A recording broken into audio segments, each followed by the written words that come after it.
kalingap. Pag-direct kay Dr. Lab. Kaya! Basta! Uy! Napasyal ka! Oo naman. Kasi malapit lang yung beneficiary ko dyan eh. Diyan lang sa unahan. Bisita ko kanina eh. Dami Minsan- bisita dito. Dumadaan ako dito. Alam mo naman Galing ako sa nag-vlog ako dun sa...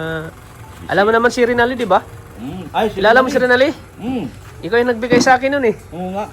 Sabi mo, Basta na. i-vlog mo. Oo. Vlog mo yan, maganda. Kaya nga. Hinahanap ko nga niya, gusto ka na makita daw. Anong balita? Kaya So, Rinaldi. gusto kong sumama doon sa vlog Tinapay ko. dito, kapi ka oh. Kaya okay lang ba sa'yo? Munay. Na, Munay. ano to, munay? Munay yan. Grabe, paborito mo Sa talaga. HP yan, HP. Paborito mo. Kada punta ko dito, talagang may munay ka. Oo, siyempre. Nag-request siya sa'yo. Ha? Gusto ko niya makita ulit. Ay, Okay lang talaga? ba na isama kita sa vlog ko? Na, yano ko yun? Pagpunta kila Rinaldi. Sige. Para makita ka naman ng mga viewers ko. Sige na. Bilang suporta mo sa akin. Sige na. Yan. Kasi ikaw yung nag-refer doon sa akin na. Ikaw nag-recommend doon na i-vlog mo. Totoo naman. Ako nag-refer kay Rinaldi. Ano, merenda ka? Anong gusto mo? Kape. Grabe. Ito yung kagandahan dito. Oh. Uy, may bisita, may tao. Oy, may May mamalimos. pulubi. Kagatin mo. Ayan o. Kagatin mo yan. Ayan o. Ito yung kagandahan nito mga kalinga. Pag bumisita tayo kay Dr. Lab, naka-ready na yung mga kape, munay. Munay. Ayan o. Di ako bili ng hindi magandang munay. O may cupcake pa. Cupcake to? Cupcake. Grabe. Yan. Yan. Si ano kaya, kumusta na? Ay, yung alaga mo, Ay, okay naman. Darlene. Masaya naman siya. Dito, hindi ko lang masaya, pero tingin ko naman masaya naman sa bahay ko.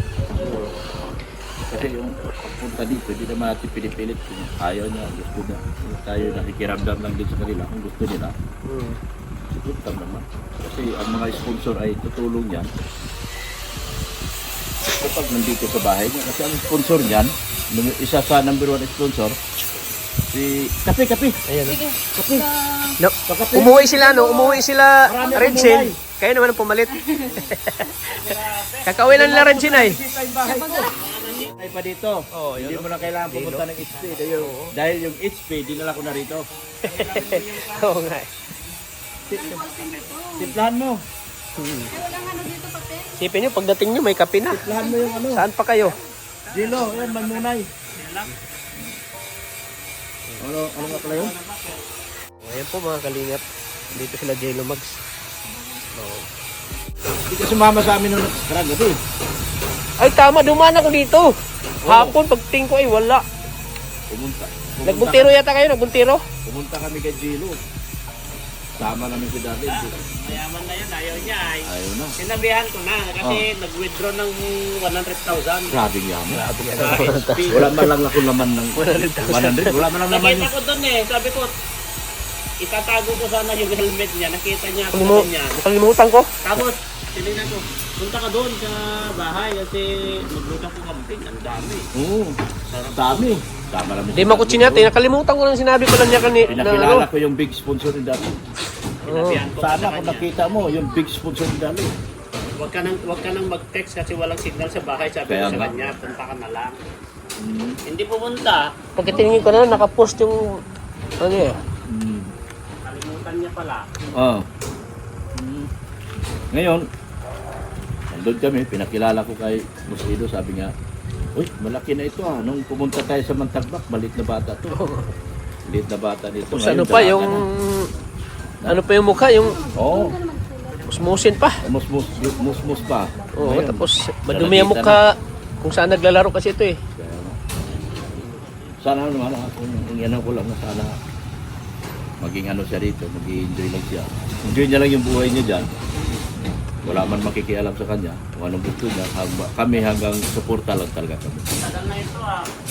Kung ano yung, buksa, ano nyo, masira lang yan. Kung Buko yan? anong gusto niyang buhay, yan ang masusunod.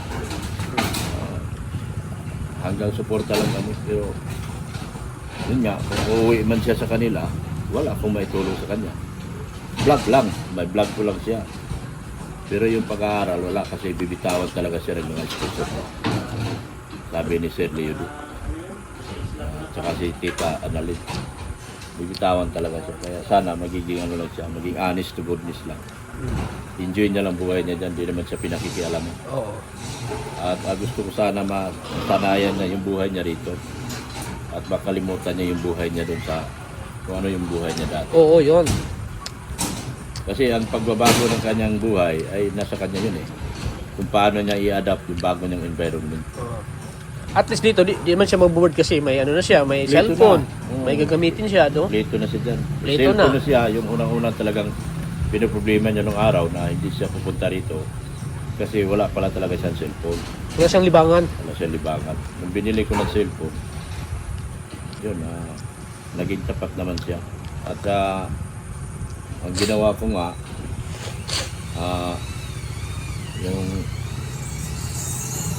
yung kapatid niya, si Marian, yun na ang pinapupunta ko rito para hindi siya ma-homesick. Tsaka yung pamangkin niya. Yun. Kung pupunta man dito yung nanay niya, malaya din na pupunta rito. Oo. Kasi inano ko naman na hindi sila magkalimutan magpamilya. Oo. Kumbaga, welcome sila dito. Oo. Hindi ko naman dinala yan sa ibang bayo, sa ibang lugar na malayo. Oo. Dinala ko yan dito dahil kung saan ako nakatira doon siya. Pero hindi ko yan dinala para alipinin. Hindi ko gali yung gano'n. Na mag-alipin ng bata. Akin lang, gusto ko lang maging ano ka, mag-aral ka. Yun ang trabaho mo. At yun ang trabaho ko naman, taga-bantay lang eh. Baka taga-bantay lang ako sa kanya. Hindi para hindi naman kasi akong gumagastos pa yung mga sponsor. Yun. Kaya isipin niya lagi na dito ano siya hindi siya iba rito. Pamilya ang turing namin sa kanya.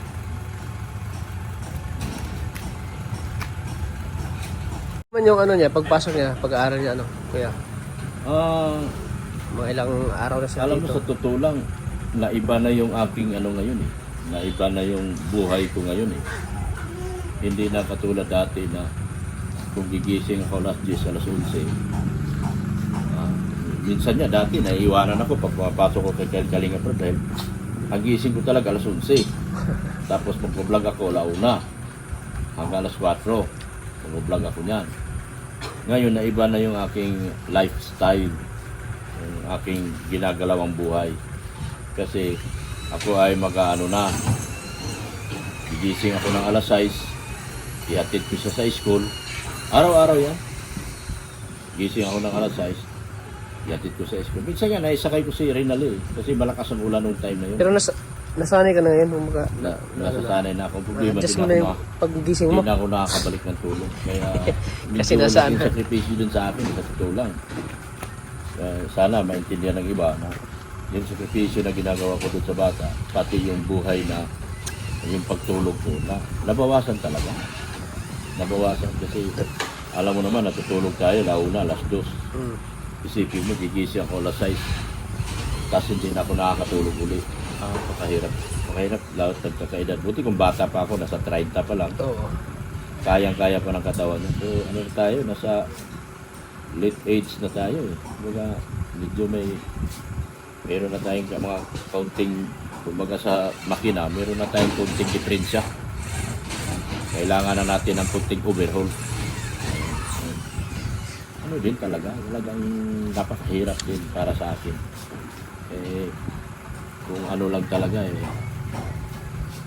kung hindi lang dahil sa may nag-sponsor sa bata hindi ko pupursigihin yung ganito hindi ko ano yung sarili ko, pero dahil sa may nag-sponsor, sana maintindihan din ng iba, sana maintindihan din ng nila mga pamilya, malaki din ang in-adjust ko sa buhay ko rito, yung lifestyle ng aking buhay sa araw-araw. Dahil yung pagising ko talagang naapektuhan talaga. Araw-araw yan nahatid ko. Sundo. Hindi na nga ako nakaka-vlog. Manoorin yung mga vlog ko. Wala na ako ibang vlog ngayon. Kundi siya na lang. Dahil kailangan kong kailangan sanayin siya sa magiging bagong buhay niya rito sa bahay namin. Sa bahay ni Kuya. Kung mga kailangan makikita niya yung pagmamahal talaga tunay. Na parang hindi niya nakuha dati. Kasi ano, parang siyempre marami sila, tapos hirap pa sila sa buhay. Kumbaga iniiba talaga namin. Kumbaga inaano talaga, ipina-adapt ko sa kanya yung bagong buhay mo. Ito na siya, ito na yung magiging buhay niya hanggat nandito siya sa akin. Sana wag magbago isip. Yan lang akin. Sana wag magbago isip. Pero wala naman siya mga reklamo na yan. Gusto ko nung... Hindi ko man alam. Kasi hindi naman kami madalas nag-usap kasi alam mo naman ako, ang akin lang eh. Ituhan lang. Ano lang, pag kumain kami, sabay kami lagi. Kasi kailangan niya may kasabay. Para maintindihan niya na. Pamilya talaga siya. Minsan niya, wala pa akong ganang kumain, kakain ako dahil kailangan ko siya sabayan sa pagkain. Kahit busog pa ako, kailangan kong kumain. Sabi nga na Mrs. Love, kahit busog ka, kumain ka kasi kailangan mo sabayan yung bata para ma-adapt niya yung buhay na pamilya talaga siya. Hindi siya iba sa atin. Kaya ganun, medyo marami akong isinakripisyo dito sa buhay ko. Pagdating ni Darwin, sobrang ang laki ng nangangayat na nga ako eh. Nangangayat na ba ako? Siyempre, kulang ka na sa tulog eh. Kulang na ako sa tulog ngayon, antok na antok ako. Hindi na ako makakatulog eh. After nang maggising ako, maghatid ako sa school, hindi na ako makakatulog. Hirap na ako matulog. Dati, makikita mo ko, fresh na fresh akong tignan kasi kumpleto ang tulog ko ngayon. Ngayon talagang ano na no? Pero hindi man ako nagsisisi. Ang akin lang na masanay siya. Masanay siya sa magiging bagong buhay. Yun nga. Sana maintindihan din ng ibang pamilya ni Daddy. Hindi ganun kadali yung sakripisyo na ginagawa ko sa pang-araw-araw na buhay ko. Ganun. Grabe yung sakripisyo mo, Dok, no? Ha? Grabe yung sakripisyo mo sa bata. Malaki. Malaki. Ang laki ng sakripisyo. Sana maano ni Darlene yung parang ma-appreciate niya yung ginagawa mo. Sana ma-appreciate ni Daddy. Yung sa ibang pamilya, sa mga ibang partidos nila, sana ma-appreciate. Oo, yung mga kapamilya, sana ma-appreciate nila. Baka hindi naman natin ma-please lahat eh. Doon sa nanay, na-appreciate ng nanay. Kilala ko yung nanay ng bata niya, yung mabait talaga. Mabait din si Ate Marisa. Na-appreciate na yung ginagawa ko. Sana doon sa ibang pamilya, ma-appreciate din. Huwag nilang bigyan masamang kahulugan yung ginagawa ko sa bata. Oo. Dapat makita nila, mag-enjoy Dapat din sila negative. na may kinabukasan na Hindi mangyayari. sila negative sa pag-iisip nila. Hindi sila negative. Oo. Kaya, Sana positive sila. maintindihan nila yung hirap at pagod na ginagawa. Dahil, sa totoo lang, grabe. Ngayon yan, inaantok ako. Pero kung matulog ako, di ako makatulog eh. Gusto nang pumikit ng mata ko. Pero hindi ako makatulog eh. Dapat nga, lalakad kami. Ngayon? Oo, hindi ako lumakad eh. Kasi sabi Pagod ko, ka. Parang inaantok ka. parang inaantok. May gusto nga namin sana lumakad. Sila ni Padi. Oo. Puntahan sana kami importanteng bagay. Pero sabi ko, tumanggi muna ako. Sabi ko, Padi, medyo ibang pakiramdam ko ngayon. Parang kulang ko sa tulog. Ayaw ko naman isakripisyo yung buhay niyo. Kasi baka ma-accidente lang tayo sa daan. Sabi ko, baka ipagpaliban na lang natin. Baka susunod na araw na lang. Kasi malayo yung puntahan namin. Saan? Malayo. Panganiban. Panganiban? Kaya, nung ano ako, sabi ko, ang Panganiban, mga 2 hanggang 3 oras. Oo, yan. Ganyan. Isipin mo, yun, ida-drive ko yun, papunta pa lang doon, 3 oras yung pabalik, 6 na oras. Magkaantukin ka. Tapos ganito ang sitwasyon ko, lagi akong kulang sa tulog. Kaya sabi ko kay Pati, bigyan mo muna ako ng time na kapagpahinga yung aking katawan, aking isipan, para fresh na fresh ako lagi sa mga lakad natin. Kaya ayaw ko rin masakripisyo kayo, pamilya, baka dadala ko. Oo. At ayaw kong masisi ng mga ITSI supporters na baka may na-aksidente ako, nadamay ko sila. Okay lang ko ako kasi sarili ko to. Wala akong sisihin kung kasama ko yung pamilya ng iba. Lumahirap. Kaya ako na mismo kusang tumanggi kanina na dapat nalakad kami. Yun. Kaya ngayon ito, tignan mo yung itsura ko, parang ano eh. Pag umuwi si Darlene, ikaw pa rin ba nagsusundo? Oo, Oo. minsan. Pero ngayon kasi na-adapt na niya. Na-adapt na niya, mayroon na siya kasabay. Yan. Hinahatid siya ng mga kaklase dito. Baga nilalakad na lang niya mo. Oo, nilalaki. Na-adapt na niya yung buhay. Yung pagpapapunta lang yung Marami na siyang atid kaibigan. mo. Marami siyang barkada, na naghatid sa kanya. Sumasama dito. Eh, hinahayaan ko na lang muna na mag-i-enjoy siya sa buhay. Pa-transfer mo na dito. Ha? Pa-transfer mo dyan. Ano man yun, tol? High school man yan? Ah, Elementary man yun sa tapat? Eh, sarap ng pinakain mo. Sarap ng kain yung Jilo. Naiingit ako ah. Nainggit, ang sarap. hindi, magkaganda. Oo, be. Buksan mo na lahat. Gusto mo na lahat at kukuha akong kutsara dahil lang kukuha akong kutsara. Mga kalingap, ay muli natin na-interview po si Dr. Lab. Kumain po kami ng buko. Ayan, maraming salamat po at okay na po si Darlene. At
nang sa ganun po ay ma-update natin lagi si Darlene at siyempre may tanong natin kay Dr. Lab. So maraming salamat po sa inyo lahat. God bless po.